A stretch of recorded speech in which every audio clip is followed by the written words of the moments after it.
Bienvenidos a Innosfera, el podcast de ciencia de datos. Hoy tenemos de nuevo a un invitado murciano, él es Fran Cortés Delgado, o Fran Cordet, como se le conoce en redes sociales. Es ingeniero informático, investigador en inteligencia artificial y creador de contenido que está construyendo su carrera entre la universidad, IBM y Cambridge. En este episodio vamos a hablar sobre cómo se forja una carrera en inteligencia artificial desde cero, de lo que significa investigar en IA aplicada a seguridad, y de por qué el futuro del científico de datos no está solo en los modelos, sino en saber convertir las ideas en productos reales. Fran nos cuenta cómo comenzó programando con 15 años para resolver sus propios problemas, cómo acabó diseñando agentes de IA para red teaming de modelos de lenguaje, y qué aprendió colaborando con los creadores de Flower, uno de los frameworks más importantes de aprendizaje federado. Además veremos la diferencia entre investigar y trabajar en la industria, el papel de la IA en la educación, el auge de los proyectos impulsados por estudiantes y cómo aprender a usar las herramientas generativas sin dejar de pensar por nosotros mismos.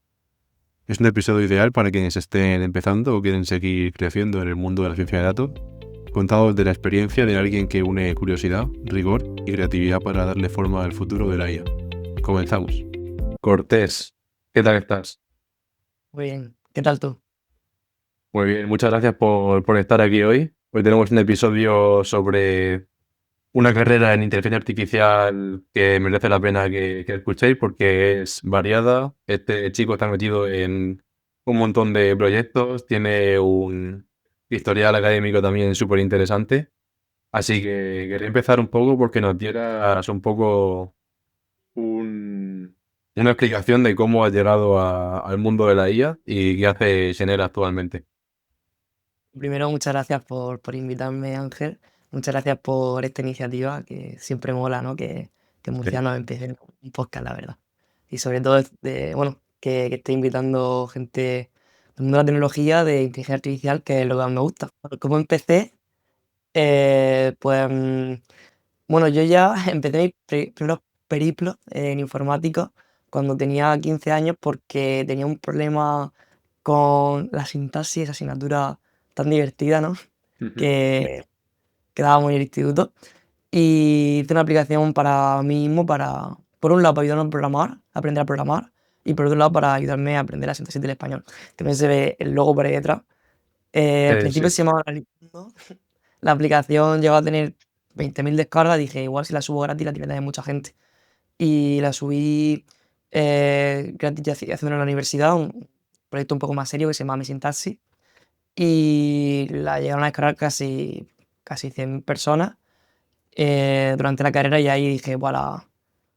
Durante este tiempo, o sea, como que fui descubriendo que la informática era lo mío, y cuando justo llegó en, no, ¿Qué es bueno, lo en que hacía esta 2010, aplicación? Mi sintaxis exactamente, qué es lo que el propósito que tenía. Imagino por el nombre lo que puede ser, pero cuéntanos un poquillo. era la enseñanza de la sintaxis, y lo chulo fue lo que añadí después durante el TFG de la carrera, que era un analizador sintáctico automático. Claro, lo chulo era que en 2017 empezó el boom de la inteligencia artificial con los transformers, ¿no? Que ahí, con el paper Attention is All You Need, súper famoso, Ujú. de Google, eso parece que empezó a tomar forma. Y yo este TFG es de 2022-2023, y justo ahí ya con la salida de ChatGPT estaba ahí a tope la cosa. Y fue cuando dije, ¿y si aplico LLM para el análisis sintáctico? Y así surgió un poco esa idea.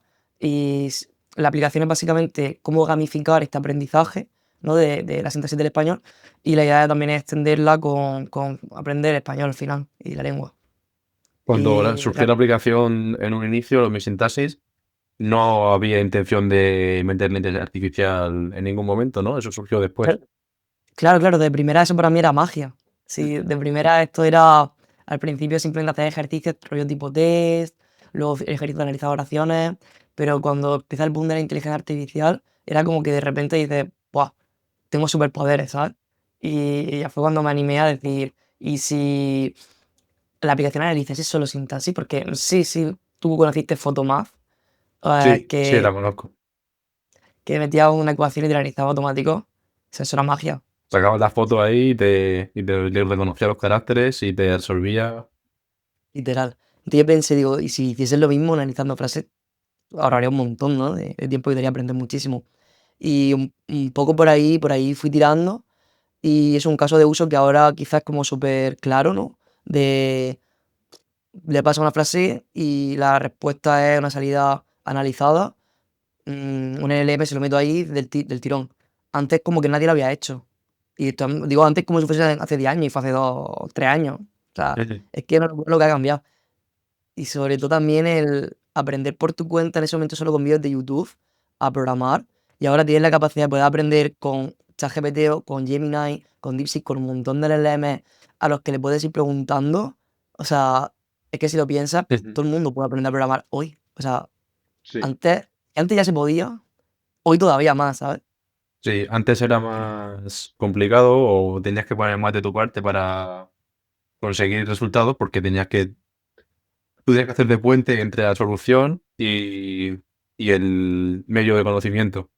Ahora ya directamente el medio de conocimiento te está dando la solución porque la inteligencia artificial, la IA generativa, te ya directamente en el resultado y no tienes tú que, bueno, puedes hacer las dos formas, ¿no? O preguntarle cómo hago esto o dame esto hecho.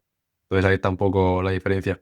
Siguiendo un poco con tu camino en el mundo de la IA, ciencia de datos, TFG, la carrera, no sé si has dicho lo que estudiaste, ingeniería informática o algo así. De ingeniería informática y cuando terminé el trabajo fin de grado me fui directamente a Málaga a trabajar de backend engineer en Vodafone. Estuve ahí un año, aunque a mí todavía me picaba el gusanillo, ¿no? De la inteligencia artificial, estaba muy pesado. Estaba todo el rato, tenemos que implementar esta inteligencia artificial, no sé qué, tenemos que mejorar procesos, no sé cuánto. Y en ese momento todavía no se estaban implementando tantas cosas que al poco se implementaron, pero yo ya tenía esa vista de que quería investigar, y me volví a la universidad a investigar allí, y de ahí me surgió la oportunidad de trabajar en Dublín para IBM y después de hacer una estancia en la Universidad de Cambridge. Y yo ahí estaba ya, vamos, mi sueño, dando volteretas por ahí. Sí, vamos por partes. En IBM es donde empiezas, ¿no? En el Ujú. extranjero a hacer tus primeros casos de uso de IA, ya aplicarla al mundo real, que es un poco a lo que te dedicas ahí. Ahí estábamos haciendo un framework agéntico para automatizar el red teaming de grandes modelos del lenguaje. Puedo explicarlo por partes si quieres. Venga, vamos por partes. Bueno, por un lado, sistema agéntico creo que ya todo el mundo lo conoce, pero si no, yo te voy a dar una pincelada súper rápida. Al final, un agente se puede ver como generalmente un LLM, ¿no? Un gran modelo de lenguaje que tiene la capacidad de ejecutar herramientas. Véase herramientas como, por ejemplo, bueno, hay una herramienta, por ejemplo, lo que yo estaba usando era por MCP, que es un protocolo que usa el LLM para convertirse en agente y poder ejecutar una herramienta. Como una herramienta puede ser tan básica como buscar en internet. Una búsqueda en internet podría ser una herramienta. Las APIs son herramientas realmente, poder llamar a una API, ¿no? Y hacer algo con ella. Esa capacidad se pueden ver como herramientas, y en mi caso cada una de las herramientas eran diferentes ataques que se pueden realizar contra un LLM para que digan cosas que no deberían, que eso es a su vez del red teaming, ¿no? El red teaming, que no, el red teaming es intentar forzar a los modelos de lenguaje para que digan barbaridades. Por ejemplo, cuando Grok, la IA de Twitter, empezó a decir cosas nazi, pues las grandes empresas generalmente no quieren decir ese tipo de cosas, ¿verdad? Entonces, haciéndole red teaming preventivo, se puede ver dónde tienen esas vulnerabilidades, al igual que en el red team normal, que el red team normal es básicamente explorar cómo atacar, ¿no?, un sistema en ciberseguridad. Pues aquí el enfoque es el mismo, pero tratando de atacar un LLM o un LM. Y bueno, eso por un lado es el red teaming, eso es un agente, y básicamente la gente lo que hacía era ejecutar ataques, elegir qué ataque es el mejor contra un LM para conseguir que diga barbaridades. De esa manera hacíamos luego un reporte, y ese reporte podía servir a empresas para que pudiesen ver que si tienen un LM en producción, si tienen un chatbot, cualquier chatbot, por ejemplo, el de PC Componentes que han puesto ahora un chatbot, imagínate que consigues que diga barbaridades, le echas la captura y ya tienes noticias. No quiere eso, entonces las empresas necesitan defenderse. No solo las grandes empresas, sino también las medianas y las pequeñas empresas incluso. Entonces la idea era democratizar ese proceso. Pero, ¿y decir barbaridades o si lo definimos como decir cosas que no debería? no tiene que ser necesariamente, como te he dicho, cosas políticas extremistas o comportamientos que no vienen a cuento, sino simplemente si es un chatbot interno que tiene una empresa, algo que no debería decir podría ser simplemente algo que está fuera de lo que un empleado de rango N debe saber en relación a un empleado de rango M. Es decir, si yo soy un becario que acaba de llegar, no quiero que el chatbot con el que yo estoy interactuando, que conoce la empresa, me dé información que yo no debería conocer. También sería extrapolable esa tecnología que desarrollasteis, no solo a decir cosas esas barbaridades, sino simplemente cosas que no están en el scope de la respuesta para cada usuario. Realmente ese es un buen caso de uso, sí, sí. Eso sería un caso de uso muy válido y muy bueno. Por ahí no Ujú. fuisteis, os quedasteis en algo Pero esto es genérico. Realmente genérico. lo puedo usar ellos. Al final los ataques son los ataques. El caso es que tú definas tu objetivo. Mi Claro. objetivo es, claro, el objetivo es, podría ser desde que te enseñe a construir una bomba hasta, que muy lejos, ¿no? Hasta lo que acabas de comentar, que es que convencerle para que te diga, te revele información de la empresa que no debería según tu rango. Ujú. El objetivo lo pones tú. Claro, Nosotros ponemos. tú defines lo que está fuera de lugar y ahí pones el límite. Eso es muy, muy potente porque ahora mismo muchas empresas que se hacen llamar de IA, que básicamente te ponen una interfaz que llama la API de OpenAI y ya dicen que es su IA, toda esta seguridad no la tienen en absoluto y puede traer problemas muy graves, ¿no? Dependen de la capa de seguridad que tenga implementado el propio modelo. Puedes ponerle, o sea, los modelos de OpenAI y los modelos en general suelen tener guardias que tratan de defenderse ante estas cosas. Ellos tienen su propio equipo de red teaming o pagarán dinero o si no a empresas externas para que le hagan red teaming para justamente poder protegerse de estas cosas. Pero claro, en este caso de uso concreto, no sé hasta qué punto tiene esas guardias y hasta qué punto tú debes de definirle esas guardias para casos de uso específicos como este. O sea, por ahí es muy interesante. Por ahí no puede depender totalmente del modelo que contrates. Sí, Y sí. también puede ocurrir lo contrario, ¿no? O sea, o que el efecto de la censura que tiene el modelo de lenguaje sea excesivo y no te dé respuestas a cosas que sí deberían darte respuestas. Y eso me ha pasado a mí recientemente para los episodios, las miniaturas. Eh, a veces cojo una imagen de alguien de LinkedIn y está solo hasta aquí, necesito que la expanda un poco. Mejor le digo a Gemini, expándemela un poco para que cuadre mejor en la miniatura. Y cuando le paso imágenes de hombres, lo hace. Pero si es una imagen de una mujer, me dice que eso no lo puede hacer. Entonces, hay algo que tienen que mirar porque no debería hacer eso. Es una línea fina, de hecho. Por ejemplo, eso se notó mucho durante un tiempo breve durante un breve tiempo en ChatGPT se notaba como esa degradación del modelo, porque ocurrió esto tan famoso de que un chico, un adolescente, lamentablemente se suicidó. Entonces intentaban se le demandó a OpenAI porque de alguna manera ChatGPT como que le impulsó a hacerlo, pero por otro lado se vio como esta persona como que trató de forzar que ChatGPT a su vez se lo dijese. Entonces esto se puede ver como un caso también de red teaming donde intentan convencer a que este modelo le diga algo que no debería, en este caso como apoyar su pensamiento suicida. Y dijeron OpenAI, vale, hasta aquí vamos a intentar que esto no vuelva a pasar. Entonces, quizás se cedieron de alguna manera con las limitaciones que tenían, bajando quizá el rendimiento o la forma en la que funcionaba antes el modelo, y al final tuvieron que volver a como estaban.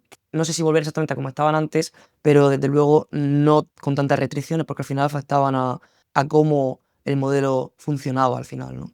Van a supervisar esto y puede parecer muy complicado y de hecho lo es. Supervisar individualmente cada uno de los chats que no ocurra nada que no debería, porque los usuarios son ya millones, miles de millones y necesitamos ese control individualizado para poder detectar que no ocurre este tipo de cosas. Vemos que un caso malo ya puede desprestigiar todo el resto. Hacemos una pequeña pausa para hablar de 4Geeks Academy, socio formativo de Innosfera. Si llevas tiempo pensando en dar el salto a ciencia de datos, machine learning e inteligencia artificial, esto te interesa. En España, las titulaciones y perfiles tecnológicos son de los que más empleo consiguen y el sector digital no deja de crecer. Esto se traduce en demanda de perfiles como Data Analyst, Data Scientist o Data Engineer y salarios muy competitivos que aumentan con la experiencia. Los datos ya están en todas partes: marketing, finanzas, logística, sanidad, y hace falta gente que sepa darle sentido.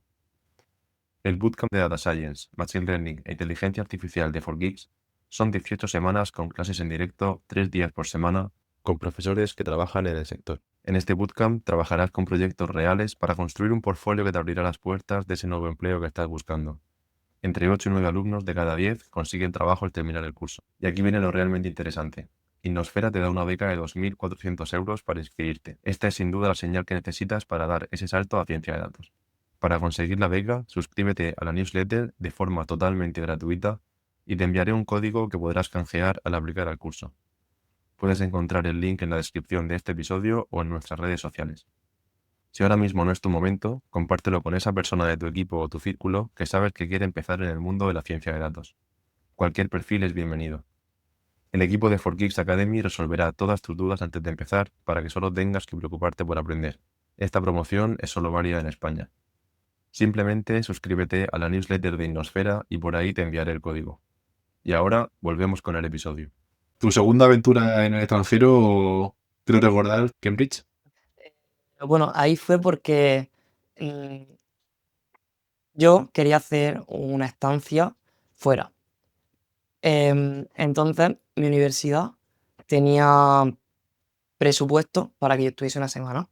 Yo cogí y le dije a ChatGPT, dame en modo investigación profunda. Le pasé mi currículum, le pasé mis intereses y le dije, dame el perfil de un investigador de universidades top donde encaje mi perfil. Entonces me dio varios contactos y uno de ellos era el de la Universidad de Cambridge. Y entonces le escribí y le dije, ¿puedo ir para allá? Y me dijo, claro, vente. Y allá que fue. Eso fue un poco como sucedió. ¿Y qué le dijiste? Le mandé mi currículum, le dije los intereses que tenía, le dije que me gustaría hacer una estancia fuera durante una semana, y vio mi perfil y le dijo, sí, sí, nos cuadra lo que estás investigando, vente, vente con nosotros. Y la verdad que me acogieron genial, fue una experiencia muy chula, a día de hoy sigo colaborando con ellos y, y muy bien, a ver si sacamos pronto algún paper. ¿Qué fue el tema de investigación que fuiste allí a colaborar con ellos? Pues por un lado ellos son expertos en aprendizaje federado, que justo has traído un invitado hace poquito, ¿no? Ellos Casualmente sí. tienen, casualmente, ¿eh? Que cuando lo vi dije, qué bueno, la verdad. Porque además estas personas de Cambridge tienen un framework que se llama Flower, que es básicamente el framework más importante de aprendizaje federado del mundo actualmente. Y yo estaba trabajando también con ese framework en la universidad para un proyecto europeo. Yo trabajaba y trabajo securizando ese framework. Básicamente tenemos como una arquitectura en la que varios clientes, ¿no? Tratan de aprender. Tenemos dos casos de uso. Uno es en hospitales y otro es en smart buildings. Entonces, por un lado lo que hacemos es meterle seguridad a tope, en plan cifrado, autentificación, un montón de cosas. Em, y además de funciones de agregación robusta, no me quiero vender muy técnico en la parte de aprendizaje federal porque supongo que ya entraste a tope en la anterior Sí que te charla. iba a pedir si pudieras explicar lo que es, porque si alguien no tiene una hora libre ahora mismo para escucharse el otro episodio, comenta brevemente un poco qué es el aprendizaje federado para estar en la misma página. Claro, perfecto. Pues mira, el aprendizaje federado, a mí me gusta contar cómo surge porque me parece muy chulo, ¿no? En 2017 también Google lanza esta idea, ¿no? De aprendizaje federado, Google como siempre impulsando, Sí. mm, donde básicamente mm, tú, no sé si alguno de vosotros los que te escuchas este podcast o tú en concreto, tiene un móvil Android, pero el teclado Google, el teclado predictivo, funciona con aprendizaje federado. Lo que hace es que tú, imagínate, tú estás escribiendo a, yo que sé, a tu madre, yo qué sé, ¿qué tal el día? Lo que sea, o estoy hablando de cosas personales. Tú no quieres que Google lea tu conversación con tu madre. O sea, nadie querría eso.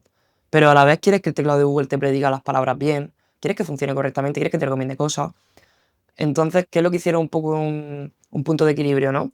Lo que hicieron fue, vale, pues nosotros lo que vamos a hacer va a ser entrenar modelos en local, que sea muy bueno prediciéndote a ti mismo, y para mejorar, lo que hacemos es que envíes, en vez de tu información, envías los pesos del modelo a un servidor en común, entonces envía los míos, envía los tuyos, envía los suyos, los de él, los de ella, se juntan todos en un servidor que agrega, creando un nuevo modelo mejorado, y lo reparte al resto de clientes.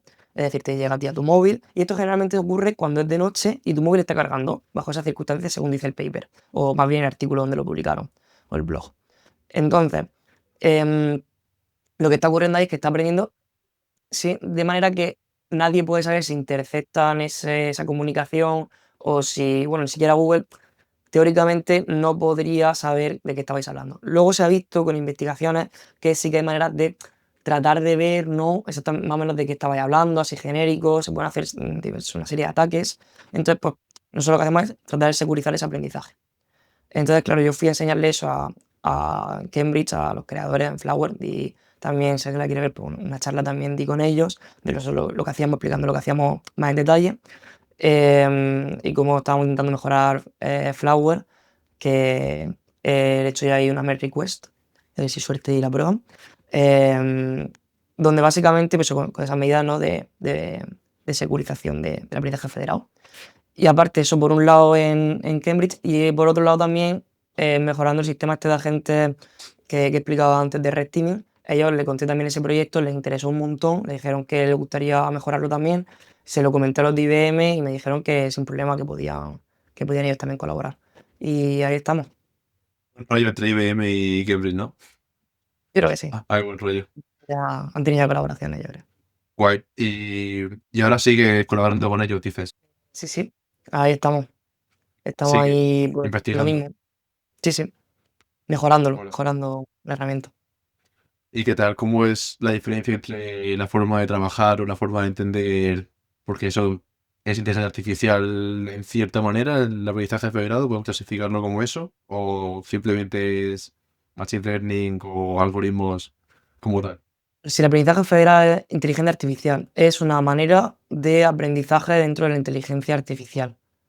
Em, es básicamente igual que podría hacerlo, pues, centralizado, eh, es una manera diferente de aprender. Entonces sería, pues, eso, dentro de las ramas, ¿no? Pues una forma de aprender.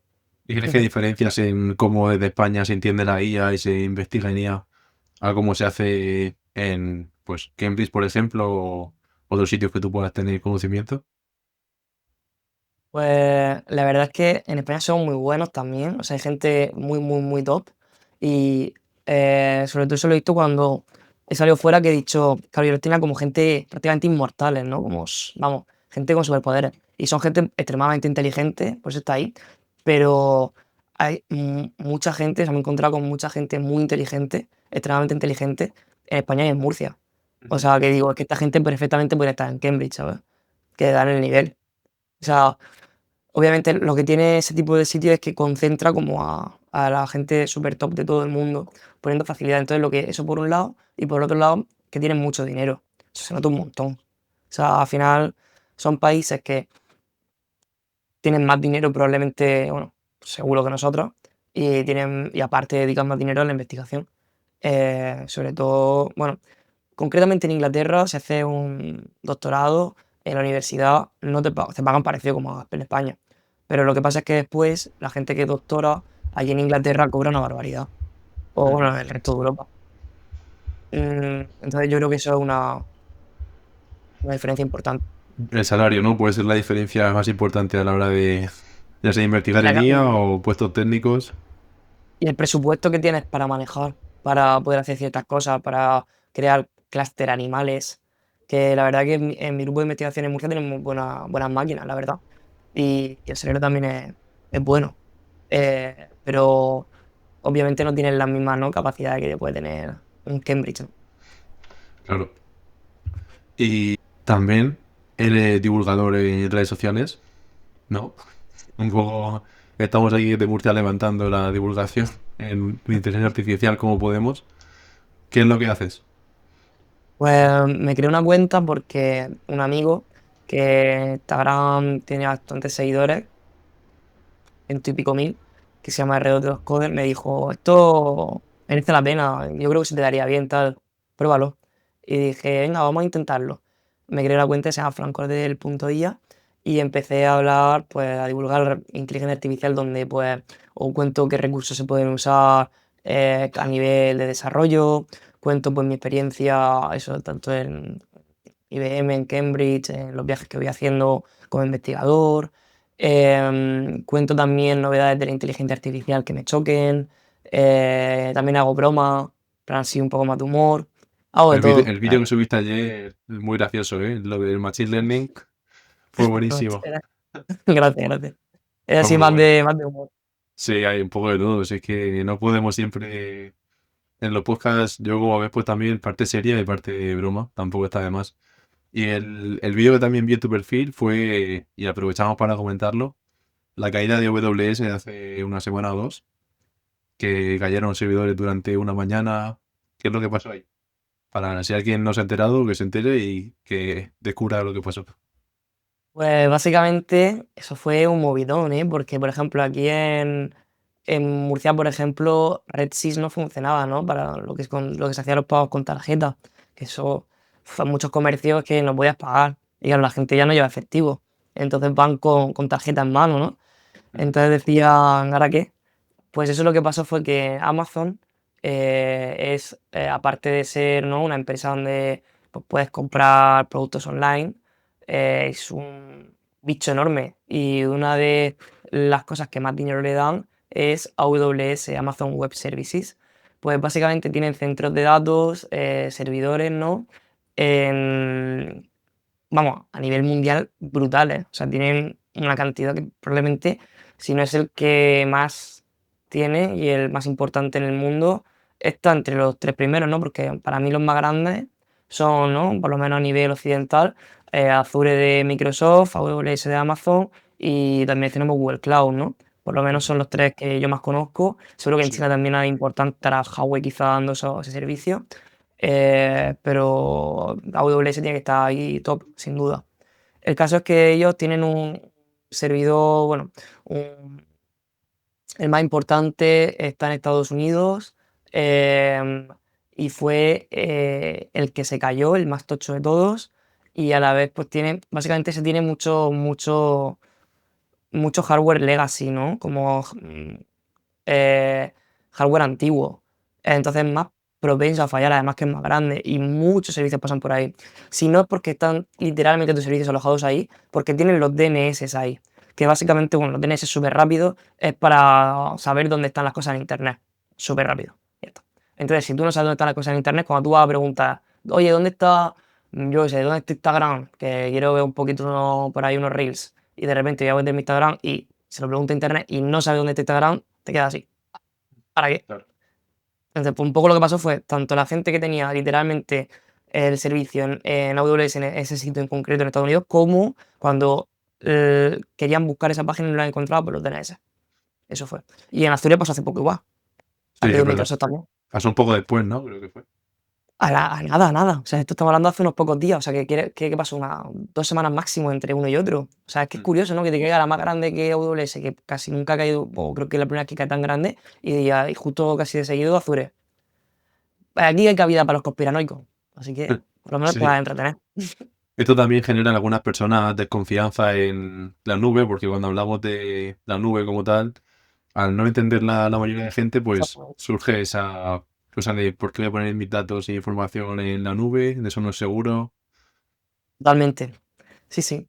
Básicamente, claro, se ve como que la nube es abstracto, algo así en el aire, fluyendo, pero no deja de ser un sitio físico. En algún lado Sí. tiene que estar. O sea, lo que no esté en tu foto de tu perrito tienen que estar en algún lado. Tienen que estar en algún ordenador. Pues claro, si ese sitio cae y no tiene como esa réplica, que normalmente Amazon las tiene, pero en este caso concreto ha destapado fisuras, ¿no? En lo que pensábamos que no iba a fallar, ha destapado vamos, hay tapado fisuras importantes. De hecho, OpenAI ya no se fía realmente y ya no tiene todo con Microsoft. Acaba de firmar un acuerdo para poder también tener cosas en Amazon AWS. Le iba a comentar justo lo mismo.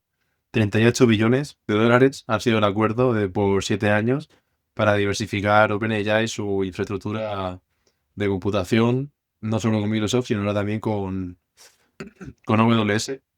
Entonces, para que veamos que si yo como empresa tengo servicios en AWS, ya sea almacenamiento o lo que sea, no debo dejar de confiar porque si OpenAI sabe lo que sabe y es capaz de invertir 38 billones ahora mismo en AWS después de caerse, será por algo. Sí, sobre todo a poder diversificar, porque sí que al final también ha quedado Microsoft. O sea, y también querían salirse del yugo, ¿no? De Microsoft, que era imposible. Entonces, mm, Sí. claro, ¿hasta qué punto dices, si se fía OpenAI, me debería fiar yo? Es que, ¿tú opinas que va a volver a caer? Mm, ¿Que es que va a o sea ser que como... quizá ahora estén más preparados y tengan las réplicas en otras zonas y no haya problema. Hombre, si lo que tienes es un servicio de AWS en tiempo real, que tiene datos volcándose en tiempo real, un stream, pues quizás sí te pueda perjudicar más, pero no vas a perder información si la tienes ahí almacenada o tus datos los van a pillar los rusos ni nada de eso, Eso es verdad. La verdad en teoría. que, en teoría, es que se iba a decir. Iba a decir, Sí. claro, teóricamente, ¿no? Vale, volviendo un poco a lo que es tu perfil, tu trayectoria, eh, ya que has estado en la parte investigadora y también en empresa privada, ¿cómo ves un poco el salto entre esos dos campos? ¿Crees que son compatibles y tienen similitudes o es totalmente diferente el entendimiento que hay de la tecnología en uno y en otro? Buena pregunta, la verdad. Yo me rayé bastante a la hora de cambiar desde el mundo de la empresa al mundo de la investigación, porque como era la primera vez que iba a investigar, realmente había sido alumno interno y sí que había trabajado un poco, pero no de totalmente investigación, o sea, de full time, quiero decir. Entonces, como salirme de, ¿no? de la seguridad de la empresa privada, una empresa tocha, donde el salario era muy bueno, cambiarme a la investigación, que la verdad que en mi caso en Murcia, quiero decir que estaba bien pagado, porque en otras ciudades de España, por algún motivo está peor. O sea, chicos, si queréis investigar, venís a Murcia. Pero bueno, independientemente de eso, por lo menos en informática, en mi departamento en concreto, los demás no lo sé. Básicamente, yo, eso, como que no sabía lo que me iba a encontrar y me ha encantado el cambio, o sea, pero lo disfruto muchísimo. A niveles de que yo es que esto lo seguiría haciendo. Imagínate que tengo mucho dinero por lo que sea, pues yo esto lo seguiría haciendo por gusto y haría el doctorado por gusto. Obviamente, necesito comer, necesito pues, ganar dinero, obviamente, pero si no necesitase, yo qué sé, si fuese infinitamente millonario, yo creo que yo haría mi doctorado igualmente y de hecho, incluso disfrutándolo más, porque no tienes que preocupar por el tema de dinero, sino que lo haces a tu gusto, ¿no? Entonces, eso por un lado, y luego por otro lado, a veces dices, yo porque soy una persona que le gusta aplicar lo que hace, es decir, lo que investiga. Pero claro, a veces te puedes ir a la investigación que es como muy, muy genérico y no se llega a implementar nada en la vida real que tenga impacto en las personas, ¿no? Y eso también me preocupaba muchísimo. En mi caso, he tenido la oportunidad de poder investigar en empresas, ¿no? Como en IBM y tal, y ver cómo esa investigación, el siguiente paso a cómo se transforma a producto real. Y eso me flipa. Yo creo que eso es súper chulo y que muchos investigadores en la Universidad de Murcia al menos tienen sus empresas, porque luego cogen, hacen un spin-off y con su investigación lo aplican al mundo real. Y por ahí es verdad que una cosa que notas es que en investigación hay más caos, de que la gente es más desorganizada, por lo general, mientras que en la empresa se tiene como más orden, pero a la vez también tienen más restricciones. En la empresa aquí puedes hacer un poco más, eres más libre y por lo tanto creo que puedes innovar muchísimo más, muchísimo más. Entonces creo que encontrar un equilibrio entre crear cosas que a lo mejor lo quieres puramente teórico, tú eres un teórico y no te preocupa, ¿no? La investigación, que esa investigación sea un producto. Pero yo en mi caso sí que me preocupa que lo que yo investigo tenga utilidad real en el día a día. Y a mí eso me encanta. Sí, pero vemos también en empresas como tú lo has dicho, Google, que publica papers. Sabemos que también OpenAI publica investigaciones y sacan cosas. El propio DeepSeek sacó un modelo, hizo su investigación y publicó de forma abierta lo que había descubierto y su forma nueva de hacer computación. Y entonces, el objetivo, creo yo, puede ser si en España conseguimos que la empresa privada también investigue y haga un poco la competencia en investigación dentro de España como hacen en Estados Unidos. Creo que eso podría ser una ventaja para crecer como ecosistema. ¿Tiene Movistar no investiga? ¿O empresas así? No estoy, a lo mejor no ¿Telefónica? estoy demasiado al tanto, pero No, podría ser, ¿eh? no, yo no Podría sé. ser. No. Las grandes son las que sobre todo investigan. Pero estoy pensando, no sé si es así, bueno, las que, pues, Navantia quizá tiene investigaciones, ¿no? A nivel más, quizá armamentístico. Ujú. Como que sí que tienen I+D+, sí, pero claro, no sé hasta qué punto ellos publican, como has dicho, claro. Pocas Eso, divulgan, pocas divulgan. ¿verdad? Pocas, ¿no? Yo Ujú. creo que eso En puede cambio, ser una ventaja. Sí, sí. totalmente. Tienen a veces miedo. O sea, como que lo que van a hacer, lo que van a desvelar fuera, por un lado, o bueno, le van a robar la idea, o por otro lado, van a recibir más críticas que elogios. Por ejemplo, a veces se publican cosas, no están a la altura, y dicen, estos son los inútiles, y al final reciben más críticas que elogios. Eso puede ser uno de los motivos. También que tienes que requiere dinero, requiere que estés dedicando, que tengas personas dedicadas a investigación, cosas que a veces quizá ellos piensan que no les va a dar beneficios inmediatos. Esos pueden ser un poco los motivos por los que quizás se investigue menos, Puede pero ser deberían, un pozo yo sin creo. fondo puede ser un pozo sin fondo de fondos y eso a la empresa por lo general no le gusta. Totalmente. Pero como te salga uno, pegas petardazo. Y sobre todo que estás a la vanguardia. Tienes el conocimiento y sabes que lo primero que es, por ejemplo, Google, vale, un caso perfecto. Google con Transformers. Google saca la arquitectura de Transformers, attention y silencio, nada más. Bueno, silencio no. La gente lo usa, es importante, pero a nivel del día a día, digamos, ¿no? El usuario medio, la persona no técnica, no creo que se enterase demasiado de que Google sacase la arquitectura de Transformers, quiero decir. Pero cuando llega en 2022 OpenAI y te saca un ChatGPT, lo pone en forma de chat, que además fue una especie de experimento, no fue ni siquiera, no se esperaban en absoluto lo que pasó. Nada. Lo pusieron así a modo de experimento. Y pega un petardazo increíble.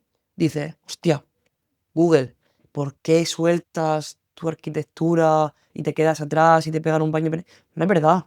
Gracias a que montó su arquitectura, ellos ahora se están rehaciendo y siguen estando en la vanguardia y siguen siendo una de las mejores empresas del mundo. Y aunque se vea en peligro su mayor fuente de ingresos como el navegador, ellos están poco a poco intentando reinventarse, no quedándose fuera. Porque si yo no tuviese enojado, hubiese costado mucho entrar otra vez. ChatGPT le come la tostada a nivel de búsqueda y ellos se quedarían muy atrás. En cambio, ellos tienen también inteligencia artificial muy importante, muy fuerte, y están añadiendo eso a los buscadores de IA. De esa manera, intentando no quedarse totalmente atrás. Lo que ha pasado, por ejemplo, con Baidu en China, que pues, sería como la contra de Google, el Google chino, ¿no? Ellos en su navegador lo han cambiado automáticamente por IA. O sea, ahora es IA cuando tú buscas con Baidu. El caso es que a mí me gusta cómo lo está haciendo Google, porque lo está haciendo poco a poco, de que nos está acompañando en el proceso de que, mira, te ofrece las búsquedas IA, te puedes poner en modo IA si quieres, pero te sigue ofreciendo lo anterior. Y aquí tienen un reto importante, pero yo creo que no se han quedado atrás gracias a estar a la vanguardia, gracias a haber ellos creado eso. Si ellos hubiesen guardado esa información de Transformers, no creo que le hubiese beneficiado más de lo que les beneficia publicarlo, mi opinión. Y además, es lo que comenta de Google integrando IA en sus productos, que ellos tienen la ventaja de que todo el mundo utiliza Google, YouTube, Google Drive, Google Fotos. O sea, tenemos Google hasta en la sopa. a- Llega a la era de la IA ya presente en toda la tecnología Sí, a nivel de usuario.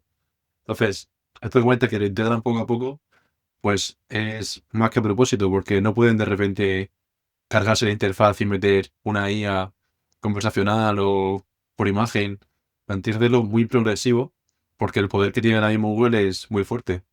que OpenAI, Google es la empresa, sí, claro, Google OpenAI es la empresa que domina el puede desarrollar mercado. mucho, sí, Exacto. OpenAI puede desarrollar mucho, pero tú tienes que entrar en chatgpt.com para utilizarlo, o ya tienes que, si eres programador, integrarlo en tu editor de código. No es tan fácil, mientras que Google ya lo tiene.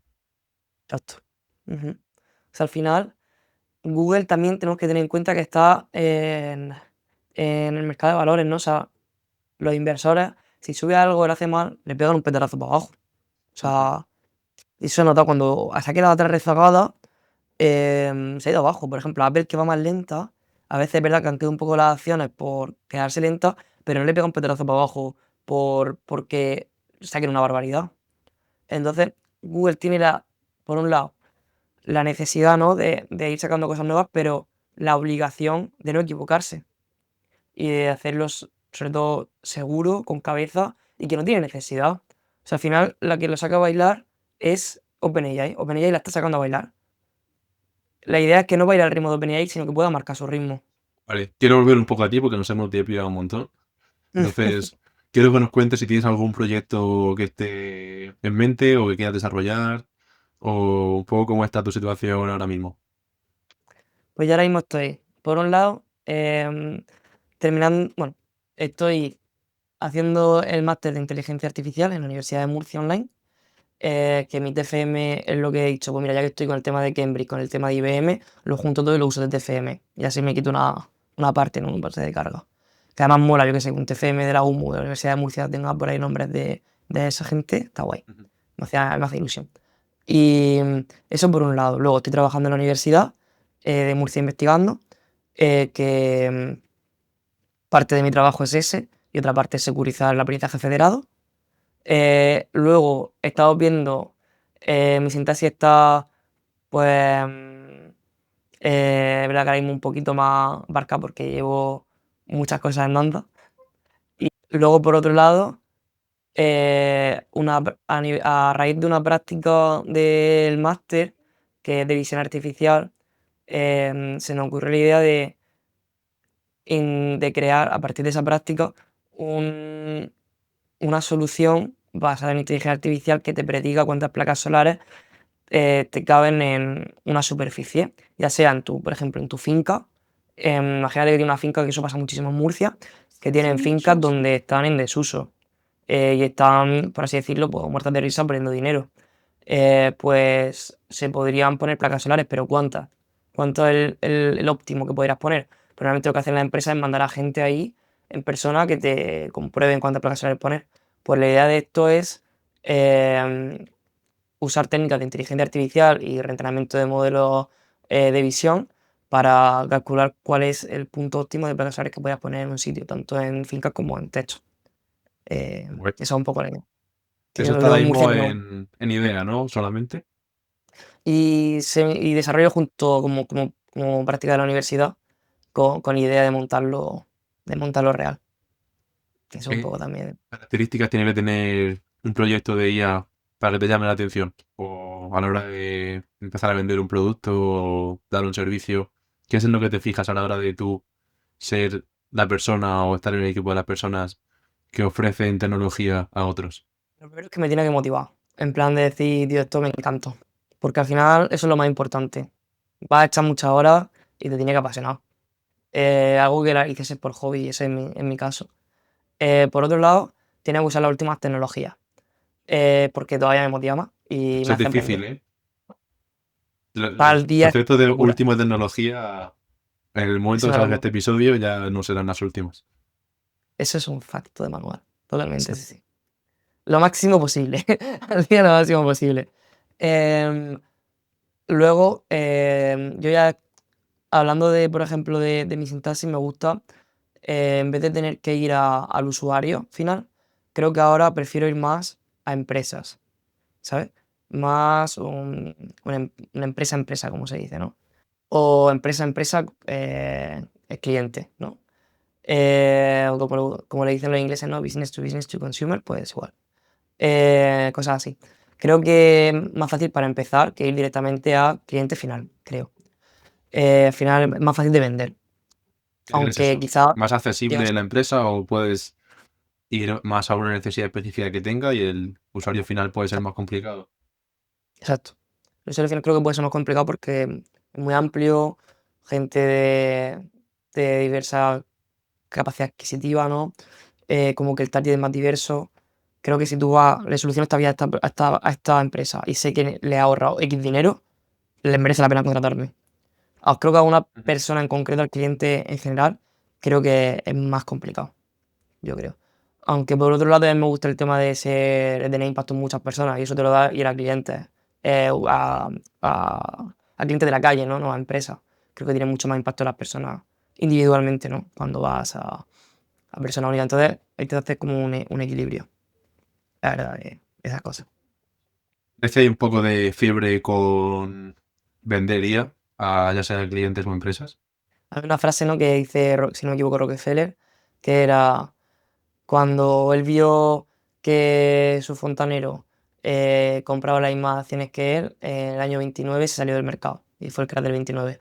¿Qué significa eso? Sin llevarlo a ese extremo, no porque esa, sino que si personas que no estén especializadas como en un campo le tiran a muerte a eso, puede ser síntoma de que quizá a lo mejor no hay fiebre o desmedida, quizá la burbuja, o sea, es como que eso le preocupaba, ¿no? Quizá no hay que llevarlo a ese extremo, pero em, por ejemplo, hay chavales, ¿no? De 15, 17 años que tienen su agencia de inteligencia artificial con el 8N.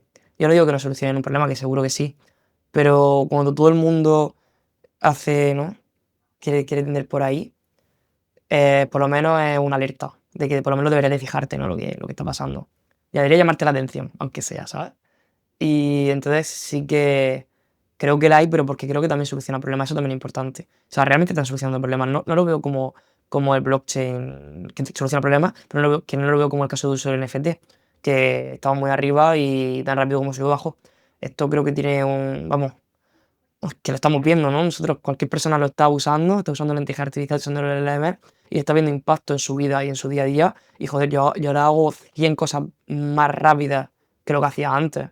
Lo que yo tardé en crear la aplicación de mi sintaxis, ¿no? En su momento, Translizame se llamaba, tardé meses en aprender y meses en ejecutarlo.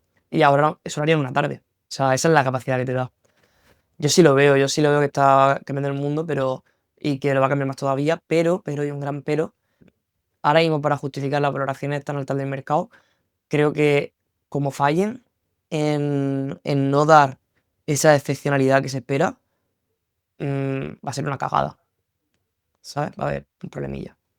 Mm. Al final de lo que se llama burbuja, ¿no? Como por ejemplo pasó con las .com, al final no es que haya desaparecido Internet ha solucionado un montón de problemas. Pero se han quedado Amazon, Google, ¿no? Se han quedado los grandes.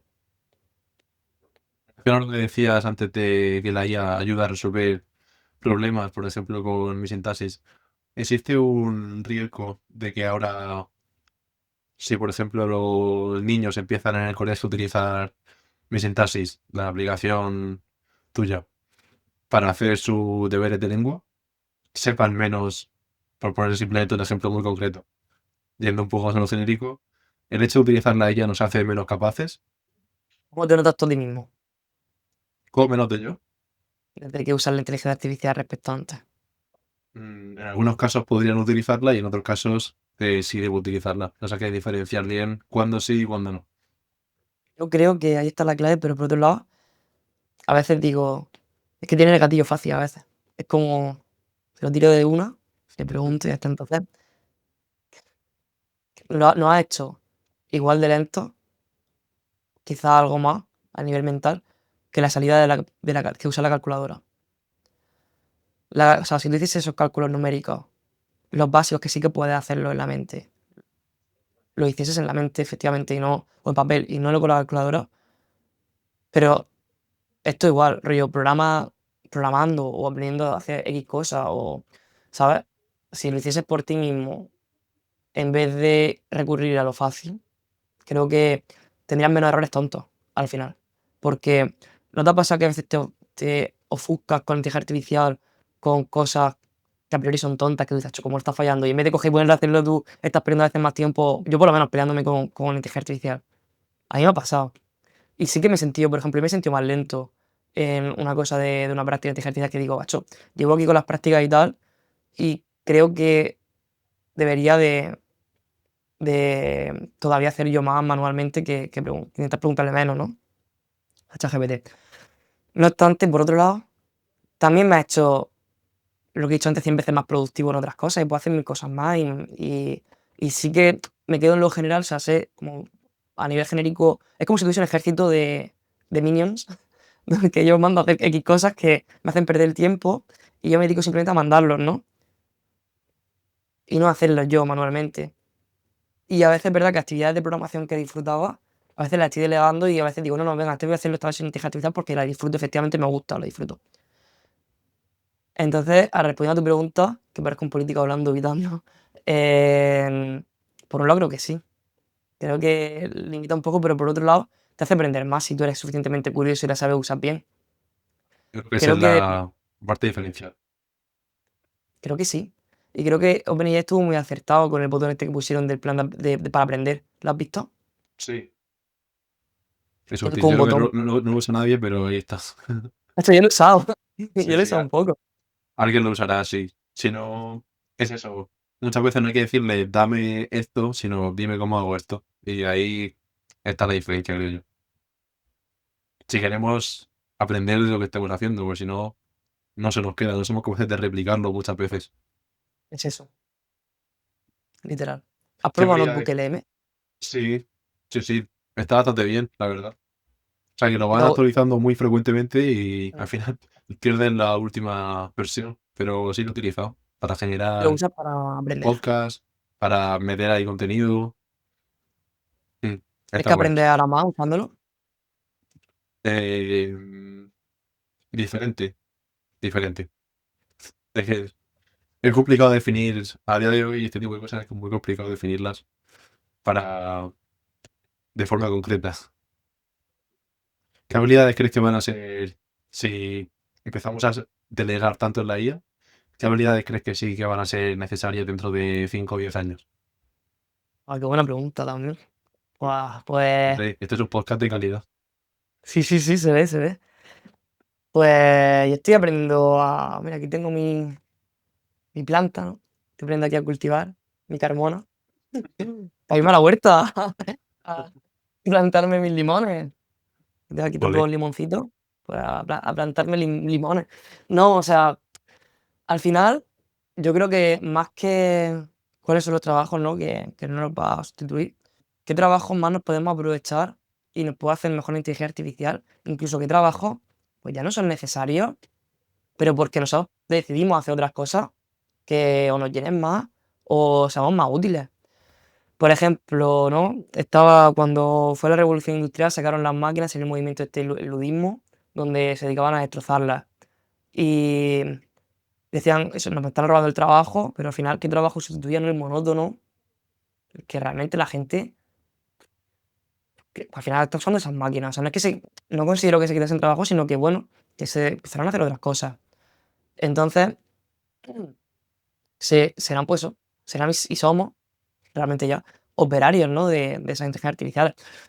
Hasta que tenga ese grado de autonomía masivo, y en ese caso, pues a lo mejor hay que empezar a plantearse, no lo sé, que tengamos una máquina, una capacidad de cómputo, por así decirlo, propietaria nuestra, nosotros la alquilemos y recibamos un salario a partir de eso. Y digamos en ese sentido de la renta, o un salario universal, o yo qué sé. Y podamos dedicarnos más a vivir, ¿no? Que a trabajar. Utopía que siempre se suele sacar. Algo difícil porque, por un lado, Una seguro utopía. que descuadra. Vale, Al final, pues, una utopía. para ir cerrando un poco y resumiendo un poco lo que hemos hablado, si tú lo bueno es que puedes comunicarte ahora con tu yo que empezó con 15 años con mi sintaxis y luego empieza a estudiar ingeniería informática, va a Cambridge, a IBM, ¿qué consejo le darías en ese inicio antes de que ocurriera todo? Y ese consejo también que la gente se lo aplique para quien está empezando ahora en el mundo, que también tome conciencia ahora de eso. Sigue que vas bien. O sea, sobre todo, es que tienes que encontrar realmente lo que te guste, creo que yo lo encontré. O sea, encontré lo que me apasionaba y lo que quería. O sea, para mí al final, por ejemplo, desarrollar. Yo no soy una persona nunca que tenga grandes habilidades de dibujo, que tenga como esa forma de expresión, ¿no? Y creo que la encontré con el código. Como programando sentía que expresaba mi creatividad. Hice también videojuegos cuando estaba en el instituto, hice aparte de esa aplicación, hice otros proyectos en los que yo me sentía que estaba expresando mi creatividad, lo hacía por hobby, no con vista de volver millonario. De hecho, por eso tengo también aquí, que no se lo he visto en algún momento, como tatuado en el ordenador. No sé, es como una forma de expresión y yo creo que es un poco la clave, que suena tópico, pero es un facto. O sea, encuentra lo que te mole y disfrútalo. Y disfruta el camino, sobre todo disfruta el camino. No tengas prisa de tengo que llegar a esto y compararte con el de al lado, en plan, wow, este chico está en Google DeepMind y este es mi objetivo en la vida y si no, me entra la ansiedad, el no poder dormir, la falta de respiración porque no estoy logrando mi objetivo. Es una tontería. Exacto. Lo que tienes que hacer en ese caso es acercarte a esa persona y aprender de esa persona para crecer tú. Totalmente, literal. Y que sobre todo habla a la gente, en plan, sé pesado, háblale, porque son personas como tú. Y es raro que te respondan mal, a no sé que efectivamente sea un acosador. O sea, no sea un acosador.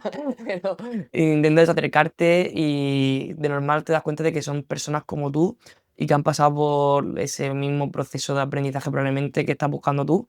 Y que la mayoría te van a decir de que yo le hablo a un montón de gente, en plan, yo he hablado a gente de Welding Mind, a gente eso de lo de Cambridge, a gente que ha estado, que es importante en Meta, mucha gente murciana muy top en esos sitios. Y yo le he dicho, oye, tomamos un café un día. Y sorprendentemente me ha dicho, sí, estoy por Murcia, ahora vamos a tomar un café. Y me han contado su historia o su vida y eso me ha motivado a yo querer también hacerlo. Entonces, de verdad, adelante. Sí, hay que probar. En el episodio anterior hemos tenido a un profesor del MIT, entre otras muchas Qué cosas que locura. hace, y eso ha sido simplemente por hablar con gente, intentar llevar mi proyecto más allá. Eso solo se consigue dando el paso y rompiendo el hielo. Así que me parece una reflexión final muy buena. Tenemos que ir cerrando el episodio. Así que nada, muchas gracias por haber pasado por aquí. Te dejaré, como siempre, aquí a todo el mundo en la descripción tu perfil y en todos los clips que hay mencionado. Seguirle por el contenido que hace Fran es muy bueno. Yo me río mucho y aprendo. Y nada, de nuevo muchas gracias. Gracias a ti por invitarme, gracias Ángel.